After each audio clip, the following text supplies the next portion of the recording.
Mwaka jana, na nafikiri hili ni jambo muhimu sana, mwaka jana iko timu iliingia kwenye uwanja wetu wa Mkapa na wakachimba kwenye nyasi hizi wakaweka dawa. Matokeo yake wameleta fungus na hasara kubwa sana kwa taifa.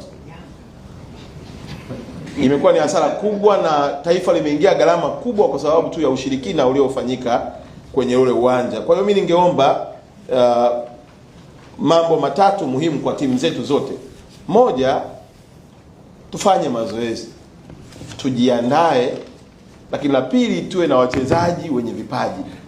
Na mwisho tuamini ya kwamba dakika 90 zinaamua mpira kwa kumtanguliza Mungu. Tukiendeleza huu ushirikina utakuja kuua watu kwenye uwanja bure na mwisho wa siku tutapata mafanikio. Na ndio maana unaona hata kwenye mageti watu wanaingia, wengine waingie kinyume nyume, wengine wanatafuta namna wakienda kwenye dressing room, wengine sio wafanyaji. Sasa hizo bidii zote na hizo mbinu zifanyike basi kwenye mazoezi na kuwapata wachezaji wazuri ili tuweze kupunguza mambo kama hayo. Na kwa namna hiyo pia sisi kama wizara tunapiga marufuku kabisa hata mambo ya kuleta mabouncer, ya kufanya yani inakuwa sasa kama ni fujo wakati ni sehemu ya burudani. Tungetamani kuona watoto wetu wanafurahi kuja uwanjani bila kuwa na hofu yoyote ile. Ukimleta bouncer aje kama sehemu ya showcase, kwa sababu na yeye ni ajira yake ya kuonyesha mbwembo, lakini sio kwa ajili ya kukamiana na kuja kuumizana uwanjani. Mheshimiwa Mwenyekiti, nafikiri pia nitakuonyesha picha, utaona hapa ndipo walipochimba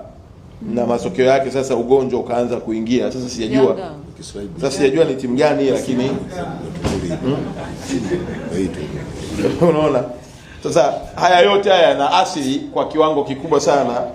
Unaona hapa ndio sehemu ambayo nafikiri Mheshimiwa Tayataro, unaona hapa ndio sehemu ambapo hapa sasa sikuwepo, lakini hizi ni taarifa za watendaji wetu ya kwamba haya mambo ya of course ni sehemu nyingine ya mbwembwe. Wengine hata unakuta tu hamna cha maana anachofanya pale, lakini anatisha watu na nini, ila kiuhalisia ni kwamba nyasi zetu tunahitaji tuzitunze.